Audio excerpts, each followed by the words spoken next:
হতে হবে। তাই তো রাধারানী বলছে, সখীরে আমি ঘরের পূর্ণ কলসের জলটা ফেলে দিয়ে শূন্য গাগরিটা নিয়ে গিয়েছিলাম ভাগ্যবতী শ্রী যমুনায়। সখীরে যেই মাত্র আমি যমুনার কূলে গিয়ে দাঁড়ালাম, দেখলাম যমুনার অপর কূলে একটা কদম্ব বৃক্ষতলে এক অপরূপ রূপের নাগর দাঁড়িয়ে আছে। জানিস সই, আমার নয়ন তার বদনে নয়, আমার নয়ন তার কোটিতে নয়, আমার নয়ন পল গোবিন্দের রাতুল চরণ কমলে। মা, রূপের নীলা দুই দিক থেকে হয়, একটা বদন থেকে আর একটা চরণ থেকে। তো আপনার বদন থেকে রূপের বর্ণনা অনেক শুনেছেন, আমি একটু উল্টো রূপের বর্ণনা করব, যাকে বলে চরণ থেকে রূপের বর্ণনা। কেন না, গোবিন্দের চরণের কৃপা যদি হয় তো বদন পেতে আর বেশি বিলম্ব হবে না। ছোট্ট একটু তাল দিয়ে আমরা কীর্তনটা ধরবো, কেন কীর্তনটা চলে সম্পূর্ণ তালের উপরে ভিত্তি করে। কেমন, একটুখানি ছোট্ট একটা তাল আমরা শুনি, কীর্তনে প্রবেশ করব। রাধারানী বলছে, সখীরে আমি পেখিনু পেখিনু পেখিনু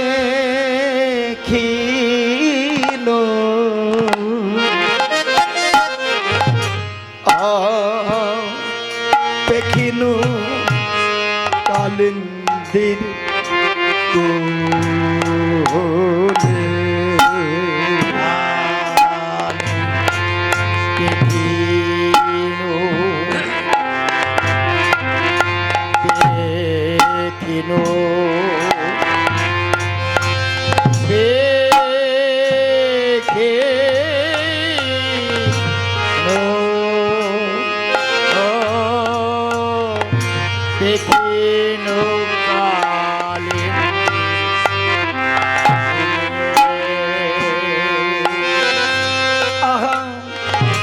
শোনলো সজনী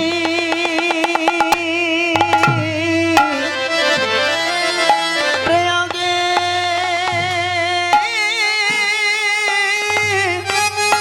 ত্রিবেণী, শোনলো সজনী প্রয়াগে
ভোলে রে ভোলে রে ভোলে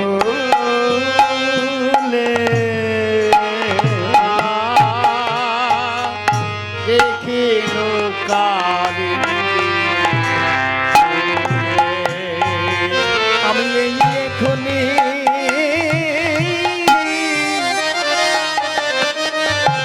তারে দেখে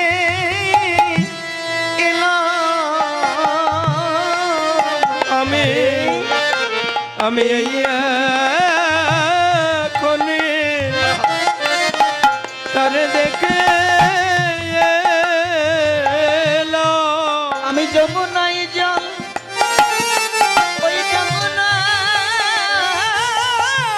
জল, ওই যমুনাই জল। হরি বল, হরি বল।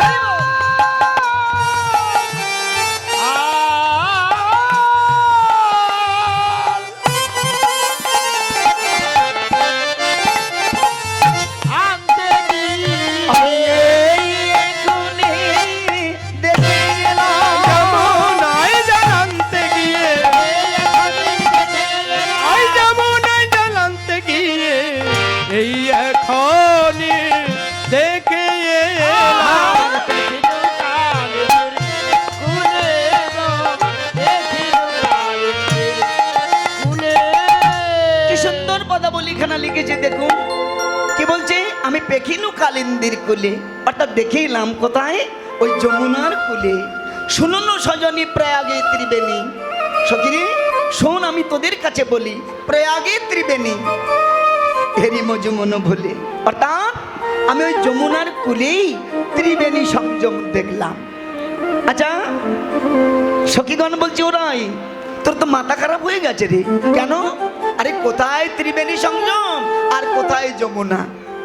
আচ্ছা বলুন তো মায়েরা, এই ত্রিবেণী সংযম এটা ভারতে কোথায় অবস্থিত? আমরা জানি তো কেউ? এটা ভারতে এলাহাবাদে, যার নাম এলাহাবাদ প্রয়াগ তীর্থ, যেখানে তিনখানা নদী একত্রিত প্রবাহিত হচ্ছে, যার এক পাশে যমুনা, এক পাশে সরস্বতী, আর মধ্যখান দিয়ে গঙ্গা প্রবাহিত হচ্ছে। জানো মা, শাস্ত্রে বর্ণিত আছে, যদি কেউ জীবনে একবার ওই প্রয়াগ তীর্থে অবগাহন করতে পারে, তার ত্রিতাপ জ্বালা দূরীভূত হয়। আচ্ছা এটা আপনাদের বিশ্বাস হয়? বিশ্বাস হয়? যদি বলেন বিশ্বাস হয়, প্রশ্ন আছে। যদি বলেন না বিশ্বাস হয় না, তো তথাপি প্রশ্ন আছে। কেন? যদি বলেন হ্যাঁ বিশ্বাস হয়, তাহলে বলবো সারা জীবন পাপ কর্ম করে যদি ওই এলাহাবাদে স্নান করলে তার পাপ মোচন হতো, তাহলে তো পাপি তাপি জগৎ আর কেউ থাকতো না। যদি বলেন না বিশ্বাস হয় না, তাহলে মা আবার প্রশ্ন আছে, কি তাহলে কি শাস্ত্র ভুল সিদ্ধান্ত দিয়েছে? তা তো দেয়নি। তাহলে আগে তত্ত্বটা বুঝতে হবে। তত্ত্বে কি বলছি জানেন? দুধেতে নবনী আছে মন্থন করো যে, আমাদের মুখ্য অর্থ ঢাকা আছে গৌণ অর্থ দিয়ে। আমরা শুধু তত্ত্বটা জানি, তত্ত্বটা কেউ বুঝি না। বৈষ্ণব কিন্তু কবি বলছেন, যা আছে বিশ্ব ব্রহ্মাণ্ডে তা আছে নিজ ভাণ্ডে। কি মা ভেবে দেখুন, আমার এই দিকের ভিতরে 3.5 কোটি নারী বর্তমান। এই 3.5 কোটি নারীর মধ্যে 72,000 নারী হলো প্রধানা। আবার এই 72,000 নারীর মধ্যে 13 নারী হলো প্রধানা।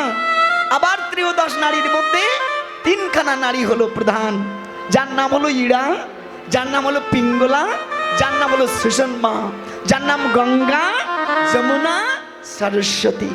ইড়ার পিঙ্গলা এখান থেকে শুরু করে দ্বিদল পদ্ম ভেদ করে 2 নাসিকায় এসে বিরাজ করে।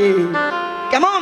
আর সুষমা একেবারে সহস্র দল পদ্ম ভেদ করে, দ্বিদল পদ্ম ভেদ করে এইবার এসে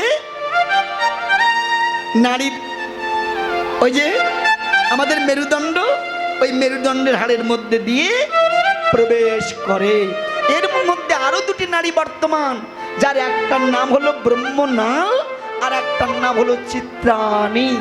এই চিত্রাণীর মধ্য দিয়ে কৃষ্ণধন আমাকে পরিত্যাগ করে চলে যায় প্রত্যেক দিন। এদের তত্ত্বে কি বলছে জানেন?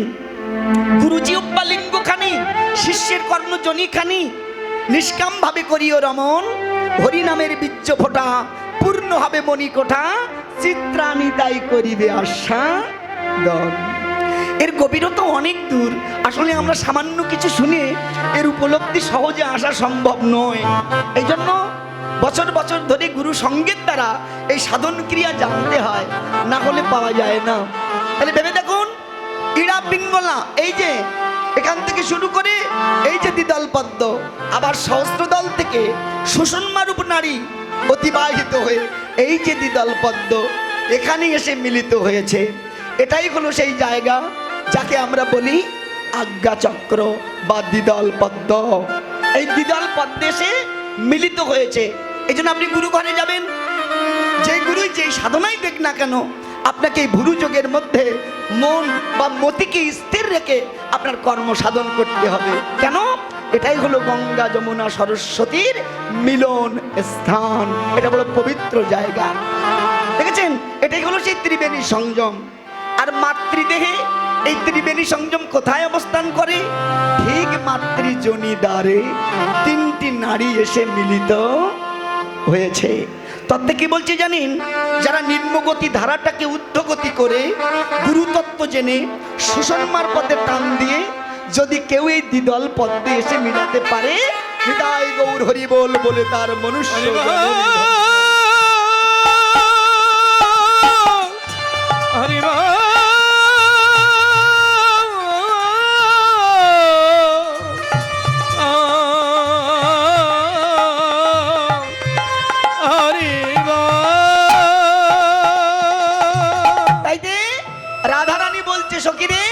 আমি দেখলাম সেই যমুনার কুলেই ত্রিবেণী সংযম বর্তমান। মায়েরা, যতই তত্ত্ব আমি বলি না কেন, আর যতই বাবারা শুনুক না কেন, জানেন একমাত্র কৃপাটা লাভ করতে পারে যদি মায়েদের কৃপা হয়, তা না হলে কোনো দিন কিন্তু সম্ভব নয়। এই জন্য তত্ত্ব আরও লিখেছে, নারীর সৃজন অতিশয় কঠিন, কেবা সে বুঝিবে তাই, বুঝিতে অবধি নারী লেখো বিধি, বিষ আর অমৃত একই ভাণ্ডে রয়। যেমন দীপিকা উজরে অধিকা ভিতরে জলয়ে অনল শিখা, পতঙ্গ দেখিয়া পড়য়ে ঘুরিয়া পুড়িয়া মরে পাখা, তেমতি পড়িয়া জগৎ পড়িয়া কাম অনলে পুড়ি মরে, কিন্তু রসঙ্গ যেজন সে করে পান, বিষ ছাড়ি অমৃতের। হংস চক্র বাঘ ছাড়িয়া উদগ, মৃণালে দুগ্ধ সদা খায়, এমতি নইলে কেমন এসে প্রেম মেলে, দ্বিজ চণ্ডীদাস ইহা রস গায়। এজন্য একমাত্র মায়েদের কৃপা ব্যতীত সে দেশে যাওয়া বড় কঠিন ব্যাপার। এরা যদি চায় আপনাকে নিচে নামাতেও সময় লাগবে না, আবার আপনাকে উপরে নিয়ে যেতেও সময় লাগবে না। এই জন্য একমাত্র ভজনের দেশে নারীরাই হলো শ্রেষ্ঠ। যারা গুরুতত্ত্ব জানে, যারা গুরু ঘরে গেছেন, তারা এটা উপলব্ধি করতে পেরেছেন। তাই তো শ্রীমতী রাধারানী বলছে, সখীরে আমি দেখলাম সেই ত্রিবেণী সংযম ওই যমুনার কুলে। সবাই তো আর তত্ত্ব বোঝে না, একটু বহিরঙ্গ দিয়ে বোঝায়। মা রাধারানী বলছে, সখীরে আমি এই ত্রিবেণী সংযম দেখলাম গোবিন্দের রাতুল চরণ কমলে। দেখলাম কি জানিস? আহাই উপরে যমুনা,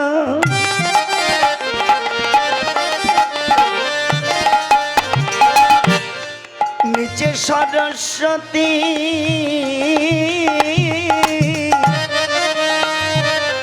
মাঝেতে গঙ্গা রয়ে। কি ভাই উপরে যমুনা,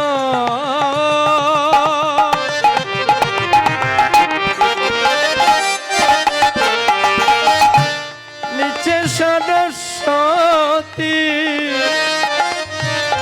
মাঝেতে গঙ্গা বয়। যেন তিনটি ধারাই বহিছে সমান,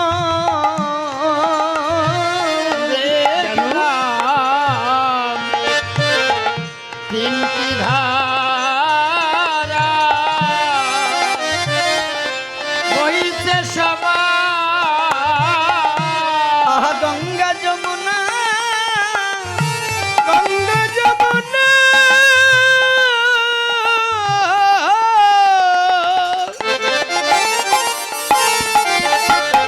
সরস্বতী, তিনটি ধারাই বহিছে সমান। গঙ্গা যমুনা সরস্বতী,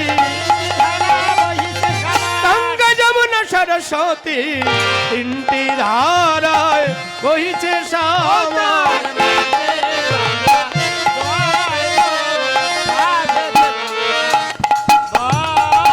কি বলছে? উপরে যমুনা। আচ্ছা মায়েরা, আমার গোবিন্দের দেখতে কেমন গো? দেখতে কেমন? দেখতে কালো, আলকাতারার মতো? তা তো না। তাহলে দেখতে কেমন গো? শাস্ত্রে বর্ণিত আছে আমার গোবিন্দ দেখতে কেমন? ঠিক নব জলধরের মতো। নব মানে নতুন, জলধর মানে মেঘ। আকাশে যখন নতুন মেঘ হয়, ঠিক যেমন দেখতে হয় আমার গোবিন্দের অবয়বটাও ঠিক তেমন দেখতে, ঠিক যেন নব জলধরের মতো। এই জন্য রাধারানী বলছে, আমি উপরটা দেখলাম কালো। কেমন না? ঠিক যেন যমুনার জলের মতো। বৃন্দাবনে গেছেন কেউ এখানে? যদি না যান আর যদি গিয়ে থাকেন, দেখবেন যমুনার জল দূর থেকে দেখলে মনে হবে কালো, কিন্তু তুলে দেখুন একেবারে স্বচ্ছ পরিষ্কার। যে যমুনার জল সবসময় উজানেই প্রবাহিত হচ্ছে, যার পরশ মাত্রই কৃষ্ণ ভক্তি হয়, কৃষ্ণ প্রেম জাগে। যমুনা তো ভাগ্যবান যে সেই ব্রজগোপীদের চরণ ধুলি পেয়েছেন, কৃষ্ণের চরণ ধুলি পেয়েছেন। আমার রাধারানীর চরণের কৃপা পেয়েছেন যে যমুনা, তাইতে ওই যমুনায় অবগাহন মাত্রই কৃষ্ণ প্রেম করতে যাবে, জানো মা। তাইতে যমুনার জলও কালো, আমার গোবিন্দের চরণের উপরের অংশও কালো। দেখে মনে হলো যেন যমুনা প্রবাহিত হচ্ছে। তারপরে নয়ন গেল কোথায় জানিস? আমার গোবিন্দের নাতুল চরণের তলায়। প্রথম দিনে ধারা গেল, দ্বিতীয়টা বাদ দিলাম, তৃতীয়টা এলাম। তৃতীয় ধারাটা কেমন? দেখে মনে হলো ঠিক যেন দুধে আলতা। মা, গোবিন্দের চরণের তলাটা দেখতে কেমন? দুধে আলতা, মানে দুধের মধ্যে সামান্য আলতা মিশালে যেমন রং হয় ঠিক তেমন, ঠিক যেমন সরস্বতী নদীর ধারার মতো। তাহলে দেখলাম কি? প্রথম দিন, দ্বিতীয় দিন, এই যে তৃতীয় দিন, আচ্ছা চরণের তলাটা দেখলাম ঠিক যেন দুধে আলতা, সরস্বতী নদীর জলের মতো। ওপরে কালো, নিচে লাল। এই কালো আর লাল সংমিশ্রিত হয়ে একটা ঘোলা ঘোলা রং হয়েছে। দেখবেন যারা কালো রঙের মানুষ, তার চরণের পাশে তিনটে ভাগ হয়। ওপরটা তো কালোই, তলাটা সাদা, সাদা কালো সংমিশ্রিত হয়ে মধ্যেখানে একটা ঘোলা ঘোলা রং হয়। আচ্ছা, রাধারানী বলছে সখীরে আমি দেখলাম যেন মধ্যখান দিয়ে পতিত পাবনী গঙ্গা প্রবাহিত হচ্ছে। আচ্ছা, গঙ্গার জল দেখতে কেমন মা? সাদা না, ঘোলা ঘোলা, ঘোলা ঘোলা। শোনো মা, এই গঙ্গার জল যে কি পবিত্র এটা সবাই জানে না গো। আমি যখন প্রথম হরিদ্বারে গিয়েছিলাম, যেখানে মন্দাকিনী প্রথম একেবারে গঙ্গাত্রয়ী বলে ধাবিত হয়েছেন, পৃথিবীর বুকে এসেছিল, জানেন জলটা ঘোলা কিন্তু এতটাই শীতল, এতটাই পবিত্র, স্পর্শ মাত্রই আপনার সমস্ত পাপ বিগলিত হবে। জানেন কত ময়লা, কত আবর্জনা ওই জলের উপর দিয়ে ভেসে যাচ্ছে, অথচ মানুষ ভক্তিভরে ওই জলটাই খাচ্ছে। যারা সায়েন্টিস্ট তারা পরীক্ষা করেছিল যে জলে এত নোংরা, এত ময়লা ভেসে যাচ্ছে, সেই জল মানুষ খাচ্ছে কি করে, কোনো রোগ হচ্ছে না। তারা পরীক্ষা করে দেখেছিলেন এই জলে এমন একটা বস্তু আছে, এমন একটা উপাদান আছে যে সমস্ত জলের দূষিত বস্তুগুলো নষ্ট করে দিতে পারে। বিশ্বাস না হয় যান, আপনার এক বোতল গঙ্গার জল, এক বোতল বৃষ্টির জল, এক বোতল টিউবওয়েলের জল, এক বোতল নদীর জল, এগুলো ধরে ধরে আপনারা একটা ঘরে রেখে দিন। 1 মাস, 2 মাস, 3 মাস, 4 মাস পরে দেখবেন প্রত্যেক জলে পোকা হয়েছে, কিন্তু গঙ্গা জলে পোকা হবে না। আমি গিয়েছিলাম প্রায় 10 বছর হয়ে গেল, এখনো সেই জল বাড়িতে আছে, পোকা হয়নি। গঙ্গার জল এতই পবিত্র, এই জন্য এই জল আস্বাদন মাত্রই মানুষের ত্রিতাপ জ্বালা দূরীভূত হয়। জানো মা, যদি বলেন বাবা আমার টাকা নেই, পয়সা নেই, আপনার টাকা ছিল গেছেন, আমি তো পারবো না, তাহলে গঙ্গা জল পাবো বা কোথায়, আস্বাদন করবো কি করে? যেতে হবে না, ঘরে বসেও আপনি গঙ্গার জল লাভ করতে পারবেন। কি করে পাবেন? যদি গুরু কৃপা কারো হয়ে থাকে। লালন ফকির একটা গান লিখেছে না, তুই যাস নে ও পাগলের কাছে, যে যাবি পাগল হবি বুঝবি শেষে। তাই এক নারকেলের মালা, তাই জল তোলার ফেলা, তোলার ফেলা করঙ্গ সে। তোরা যে যাবি তো পাগল হবি বুঝবি শেষে। সত্যি মা, আমার ভান্ডে কতটুকু আছে নিজেই একটা ধারণা করতে হয়। যার 3টি ভাগ করে প্রথম ভাগ ফেলে দাও, দ্বিতীয় ভাগই হলো এই গঙ্গার জল সদৃশ, যেটা সাধুগুরু বৈষ্ণব জীবকে উপাসনা দেওয়ার সময় এই রসের কথাগুলো মানুষকে জানান। আসলে যারা উপাসনা ঘরেই যায়নি, এ কথা হাজার বললেও তারা বুঝতে পারবেই না। কেমন? এই জন্য সময় থাকতে গুরু আশ্রয় যান, দেখবেন এর মধ্যে কি অমৃতর ভাণ্ড আছে। তাই যে রাধারানী বলছে উপরে যমুনা নিচে সরস্বতী, মাঝেতে দেখলাম গঙ্গা প্রবাহিত হচ্ছে। তত্ত্বে কি বলছে জানো? প্রতি মাসে 3 দিবসে আইসে নদীর ঢেউ, রসিক ভিন্ন এই জলের ধারা, আর আনজানে নাকে। এমা কি অপূর্ব তত্ত্বগুলো দেখুন। রাধারানী বলছে, সখীরে আমি সেই চরণের তলা থেকে আর একটু উপরে উঠলাম, উঠে কি দেখলাম জানিস? বধুর রাতুল চরণে রতন পুরা যেন জুনু ঝুনু সদা বাজে।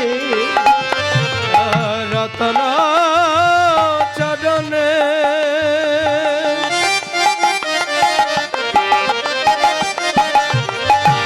রতন পুর রুন ঝুন সদা বাজে। সে যে মনি মনোহনা হৃদয় পাগল পারা,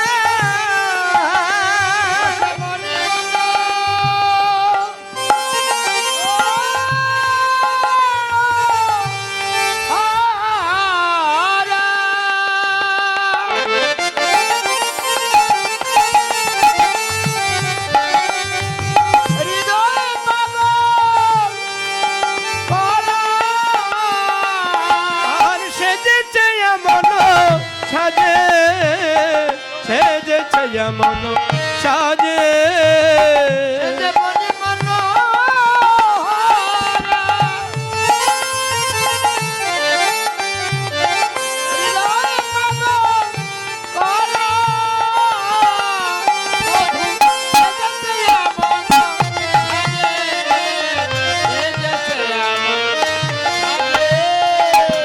সে রূপের তুলনা নাই রে, ওগো সে রূপের পেরা তুলনা নাই রে। অরূপ যে দেখেছে